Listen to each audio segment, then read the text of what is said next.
ലീഗിന്റെ രാഷ്ട്രീയം എന്ന് പറഞ്ഞാൽ കുഞ്ഞാലിക്കുട്ടിയാണ് നിയന്ത്രിക്കുന്നത്. കുഞ്ഞാലിക്കുട്ടി പറഞ്ഞതിനപ്പുറത്ത് പാണക്കാട് തങ്ങന്മാർക്ക് വരെ നീങ്ങാൻ പറ്റൂലെന്ന് നമ്മൾ പറയണ്ടല്ലോ. പാണക്കാട് നിന്നാണ് അന്തിമ തീരുമാനം എന്ന്. കുഞ്ഞാലിക്കുട്ടി എടുക്കുന്ന തീരുമാനം പാണക്കാട് തങ്ങൾ വായിക്കും അന്തിമമായിട്ട്. അതാണ് അന്തിമ തീരുമാനം പാണക്കാടിന്റെ. അല്ലാതെ എന്ത് തീരുമാനമാണ്? യൂത്ത് ലീഗ് എന്ന് പറഞ്ഞുകൊണ്ട് കുറി മത്സരിപ്പിക്കുന്നത് ആരെയാണ്? കെ എൻ സാജി മൂന്നാമത്. യൂത്ത് ലീഗ് എന്ന് പറഞ്ഞാൽ യൂത്ത് എന്ന് പറഞ്ഞാൽ എന്താ? 33 താഴല്ലേ, അല്ലെങ്കിൽ 35 താഴെയാണല്ലോ. അതിന്റെ മുകളിലുള്ള യൂത്ത് അല്ലല്ലോ. കെ എൻ സാജിക്ക് വയസ്സെത്രണ്ട്? നജീബ് കാന്തപുരത്തിന് വയസ്സെത്രണ്ട്?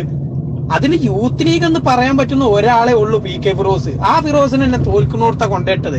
കാരണം 60 കൊല്ലം ലീഗ് ജയിച്ചു വന്നിരുന്ന താനൂര് ഇതുവരെ ലീഗ് ഒരു വികസനം നടത്തിയില്ല എന്ന് കണ്ടിട്ട് തന്നെയാണ് അബ്ദുറഹ്മാൻ അവിടെ കഴിഞ്ഞുറി ജയിച്ചതും. അബ്ദുറഹ്മാൻ വന്നതിന് ശേഷം അല്പസ്വല്പം മാറ്റങ്ങളൊക്കെ ഉണ്ടായിട്ടുണ്ട്. ബാക്കിയും കൂടി അവിടെ മാറും എന്നുള്ള ഒരു പ്രതീക്ഷ താനൂരിലെ ജനങ്ങൾക്കുണ്ട്. അവിടെ കൊണ്ടുപോയിട്ടാണ് പി കെ ഫിറോസിനിട്ട്. പി കെ ഫിറോസ് അവിടെ ഒരു ചുക്കും ചെയ്യൂല, തോൽക്കുന്നല്ലാതെ. പി കെ ഫിറോസ് അല്ലാതെ ഒരു യൂത്ത് ആരാ ഉള്ളത് ഇന്ന്? അതുകൂടി ഒന്ന് മനസ്സിലാക്കണല്ലോ. നജീബ് കാന്തപുരം യൂത്ത് ലീഗാന്ന് പറഞ്ഞു. നജീബ് കാന്തപുരത്തിന്റെ വയസ്സെത്ര? എന്ത് യൂത്ത് ലീഗാ നജീബ് കാന്തപുരം? എന്ത് യൂത്ത് ലീഗാ? കെ എൻ സാജി മൂന്നാമത് മത്സരിക്കണ്. അപ്പൊ ലീഗിനെ സംബന്ധിച്ച് കുഞ്ഞാലിക്കുട്ടി തീരുമാനം എടുക്കുകയാണ്. കെ എൻ എ ഖാദർ ഇന്നേ വരെ കേരള നിയമസഭയിൽ 5 കൊല്ലം തുടരുന്നിട്ടില്ല. നിങ്ങളൊന്ന് ചരിത്രം പരിശോധിച്ച് നോക്കി. കെ എൻ എ ഖാദർ എന്ന് പറയുന്ന വ്യക്തി ഈ നിയമസഭയിൽ ഇതുവരെ 5 വർഷം തുടരെ നിന്നിട്ടില്ല. എന്നും ഒരു ഉപതെരഞ്ഞെടുപ്പിലാണ് കെ എൻ എ ഖാദർ വരല്. കാരണം ഒരു 2 കൊല്ലം 2.5 കൊല്ലം അപ്പേ കിട്ടുള്ളൂ. കെ എൻ എ ഖാദറിന് ഇപ്രാവശ്യം സീറ്റ് കൊടുത്തിട്ട് പല കഥകളും കഴിഞ്ഞ പ്രാവശ്യം തന്നെ ആ സീറ്റ് കൊടുത്തിട്ടില്ലെങ്കിൽ പൊളിച്ചു എന്ന് പറഞ്ഞതേനു.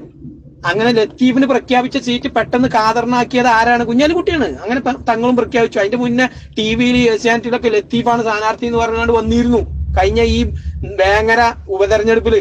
ആ ലത്തീഫ് മഞ്ചേരി അങ്ങാടിയിൽ മുനിസിപ്പൽ ചെയർമാനായി 2-3 തവണ ഭരിച്ചു മുടിച്ചതുകൊണ്ടാണ് മുനിസിപ്പാലിറ്റി മുസ്ലിം ലീഗിന്റെ അടുത്ത് ചരിത്രത്തിൽ ആദ്യമായി INL മറ്റുള്ളവർ സാമ്പാർ മുന്നണി തിരിച്ചു പിടിച്ചത്. ആ ലത്തീഫിനെ മാറ്റിയിരുത്തിക്കൊണ്ടിരിക്കുകയാണ്. ഇപ്പൊ 10-20 വയസ്സാക്കാൻ നേരത്ത് ഏകദേശം 70 അടുത്ത സമയത്ത് നടക്കാൻ കൂടി വെച്ചാത്ത സമയത്ത് ലത്തീഫിന് സീറ്റ് കൊടുത്തു. എന്താ കാരണം? അതാണ് മനസ്സിലാക്കേണ്ടത്. നിലമ്പൂർ വഹാബ് എന്ന സ്ഥിരം രാജ്യസഭ MP എന്ത് രാഷ്ട്രീയ ചിന്തയാണ് അദ്ദേഹത്തിനുള്ളത്? എന്ത് സമകാലിക രാഷ്ട്രീയം കൈകാര്യം ചെയ്യാനുള്ള കഴിവാണ് അയാൾക്കുള്ളത്? എന്ത് രാഷ്ട്രീയ പാരമ്പര്യമുള്ളത്? വെറും കോർപ്പറേറ്റ് താല്പര്യ സംരക്ഷണത്തിന്റെ ഭാഗം. കുഞ്ഞാലിക്കുട്ടിയെ പോലത്തെ വൻകിട പണക്കാര്, വഹാബിനെ പോലത്തെ വൻകിട പണക്കാര്, ഇതല്ലാതെ ആരാണ്? ET മുഹമ്മദ് ബഷീർ എന്നും MP യാ. എന്താ ETക്ക് ഉണ്ടായ നേട്ടം എന്നല്ലാതെ സമുദായത്തിന് എന്ത് നേട്ടം ഉണ്ടായി?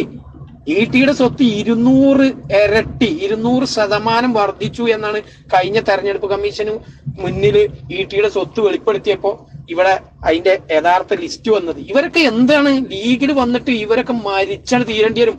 അഹമ്മദ് മരിക്കണത് വരെ MP ആയിരുന്നു. അവസാനം നടക്കാൻ വയ്യാതെ 2 ആൾ കൈ താങ്ങി പിടിച്ചു കൊടുന്നു കണ്ടല്ലേ അയാൾ മത്സരിച്ചതും പാർലമെന്റിക്കും പോയിനത്.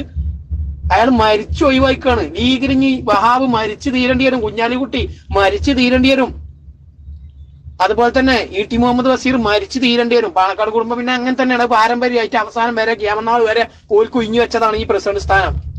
അത് വേറെ വിഷയം. ലീഗിൽ എന്ത് സ്ഥാനമുണ്ട് യുവാക്കൾക്ക്?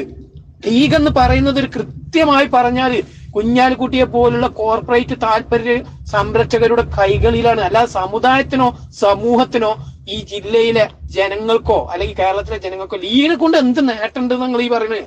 ഒരു നേട്ടമില്ല. മലപ്പുറം ജില്ല ഇന്നും ആളോഹരി വരുമാനത്തിൽ 14-ാം സ്ഥാനത്താണ്. എല്ലാ നിലക്കും പിന്നോക്കം നിൽക്കണ വയനാട് ജില്ല പോലും 13-ാം സ്ഥാനത്തുണ്ട്. ഇന്നും മലപ്പുറം ജില്ല 14-ാം സ്ഥാനത്താ.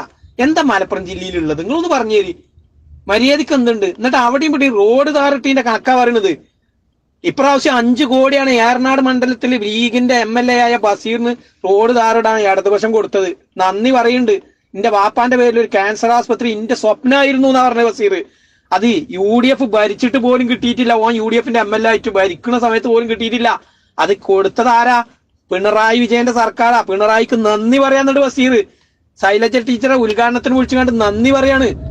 ഓല ഭരണത്തിന് ഓല MLAന്റെ സ്വപ്നം പൂവണിയാൻ കഴിഞ്ഞിട്ടില്ല. ഓല നേതാവിന്റെ മരണസ്മരണക്ക് വേണ്ടിയിട്ട് അത് സാധിച്ചിട്ടില്ല. ഞങ്ങളെ മഞ്ചേരിയിലെ MLA ഉമ്മൻചാണ്ടി ഭരിക്കുന്ന സമയത്ത് മഞ്ചേരി മെഡിക്കൽ കോളേജിലെ ശോചനീയാവസ്ഥ മാറ്റണം എന്ന് പറഞ്ഞുകൊണ്ട് രാവിലെ മുതൽ വൈകുന്നേരം വരെ മെഡിക്കൽ കോളേജിന് മുന്നിൽ നിരാഹാരം കടന്നു. ഇതിനേക്കാൾ വലിയ നാണക്കേടുണ്ടോ? അപ്പൊ ലീഗിനെ കൊണ്ട് ജനങ്ങൾക്ക് എന്ത് ഗുണമാണുള്ളത്? ലീഗിനെ കൊണ്ട് ഒരു ഗുണമില്ലാന്ന്. UDF ഭരിച്ചിട്ട് ഓല MLAമാർ തന്നെ നിരാഹാരം കിടക്കേണ്ട ഗതിയാണ് ഓരോ കഥകളും പറഞ്ഞു കണ്ടെന്ന്. എന്നിട്ട് ആ ലീഗിന് നമ്മൾ എന്തിന്റെ പേരിൽ പിന്തുണക്കണം നിങ്ങൾ ഈ പറഞ്ഞത്? ലീഗിന്റെ വിജയം എന്ന് പറഞ്ഞത് ഒരു പരമ്പരാഗതമായി ലീഗ് അല്ലെങ്കിൽ നരകത്ത് പോവോ എന്ന് ചിന്തിച്ചുകൊണ്ട് നടക്കുന്ന കുറെ പഴയ ആളുകൾ, കാരണന്മാരെ ചിന്തകള് ഈ ലീഗിന്റെ കുറെ മന്ദബുദ്ധികളായ ആളുകൾക്ക് കൈമാറിയിട്ടുണ്ട്. അതിങ്ങനെ പാരമ്പര്യമായിട്ട് കൈമാറിയ ഒരു ചിന്തയാണ്. ലീഗിന് വോട്ട് ചെയ്യാൻ ഞാൻ നരകത്ത് പോവും, ലീഗിന് വോട്ട് ചെയ്താൽ സ്വർഗത്ത് പോവും, അതിന് കുറച്ച് മൂല്യന്മാരും അങ്ങനെ ഓലെ കുറെ ഫത്വ വെച്ചിട്ട് ഇങ്ങനെ പോവുകയാണ്. അല്ലാതെ ലീഗ് എന്ന് പറയുന്ന പാർട്ടിക്ക് വോട്ട് ചെയ്യുന്ന ചെറുപ്പക്കാർ രാഷ്ട്രീയം ചിന്തിച്ച് ചെയ്യണതല്ല. ഒരു ഫുൾ മന്ദപ്പിൽ അങ്ങനെ പോവാണ്. അതുകൊണ്ട് തന്നെയാണ് മലപ്പുറം ജില്ല ഇന്നും ആളോഹരി വരുമാനത്തിനും എല്ലാം കൊണ്ടും 14ാം സ്ഥാനത്തേക്കാണ്. അല്ലാതെ മലപ്പുറം ജില്ലയിൽ നിന്ന് പോയ കുഞ്ഞാലിക്കുട്ടിയല്ലേനോ കേരളത്തിൽ ഏറ്റവും കൂടുതൽ UDF ഭരിക്കുമ്പോൾ വ്യവസായ മന്ത്രിയായത്? എന്ത് വ്യാവസായിക സ്ഥാപനമാണ് മലപ്പുറം ജില്ലയിൽ കൊടുത്തിട്ടുള്ളത്? 42 ലക്ഷം ജനങ്ങള് 2011 കണക്ക് പ്രകാരമുണ്ട്. 2011 ഇന്ന് അതിനേക്കാൾ കൂടുതലുണ്ടാവും. ഏറ്റവും കൂടുതൽ തൊഴിലില്ലാത്ത യുവാക്കളുള്ള ജില്ല മലപ്പുറം ജില്ലയാണ്. എന്നിട്ട് ഈ മലപ്പുറം ജില്ലയിൽ എന്താണുള്ളത് നിങ്ങളൊന്ന് പറഞ്ഞു തരി. അപ്പൊ ഇതൊക്കെ കണക്കിലെടുക്കുമ്പോ മുസ്ലിം ലീഗ് അമ്പേ പരാജയമാണ്. മുസ്ലിം ലീഗിലെ ചില കോർപ്പറേറ്റ് താല്പര്യമുള്ള കുറെ കളവന്മാര് ഓല് റാഞ്ച് ഇങ്ങനെ കൊണ്ടെടുക്ക ഓല സത്തുകള്. ഇപ്പൊ ഈട്ടിന്റെ 200% വർദ്ധിച്ചു എന്നതിനപ്പുറത്തേക്ക് മലപ്പുറം ജില്ലക്ക് എന്ത് പുരോഗതി ഉണ്ടായി?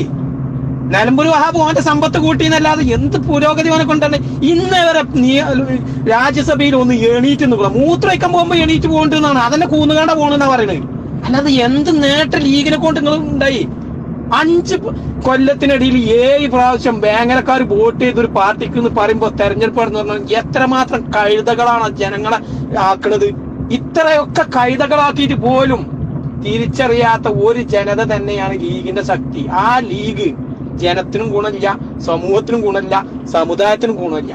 അതിലുള്ള കുറച്ച് കളവന്മാർ ഇങ്ങനെ കൊണ്ടുവരും. പാണക്കാട് തങ്ങന്മാർക്ക് മരിക്കുന്നത് വരെ കിയാമന്നാൾ വരെ എന്നും പ്രസിഡന്റായി ആ പേരും പ്രശസ്തിയിലും ഇങ്ങനെ നടക്കാം.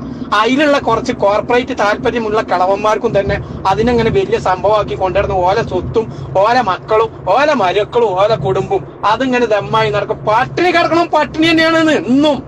കുഞ്ഞാലിക്കുട്ടിന്റെ മണ്ഡലത്തിലായാലും വീട്ടിന്റെ മണ്ഡലത്തിലായാലും മലപ്പുറം ജില്ലയിൽ പട്ടിണി കിടക്കും. മലപ്പുറം ജില്ല ഭൂരിഭാഗം ഇന്നും എന്നും ഏത് പാർട്ടി വന്നാലും ഓലാണല്ലോ ജയിക്കുന്നത്. അപ്പൊ മലപ്പുറം ജില്ലന്റെ ശോചനീയാവസ്ഥക്ക് കാരണം മുസ്ലിം ലീഗ് തന്നെയാണ്, യാതൊരു തർക്കൂല. മുസ്ലിം ലീഗിനെ മലപ്പുറം ജില്ലയിൽ നിന്ന് ജനങ്ങൾ മാറ്റി നിർത്തിയെങ്കിൽ മാത്രമേ മലപ്പുറം ജില്ലയിലെ ജനങ്ങൾക്ക് എന്തെങ്കിലും കിട്ടുമോ നോക്കാൻ പറ്റുള്ളൂ.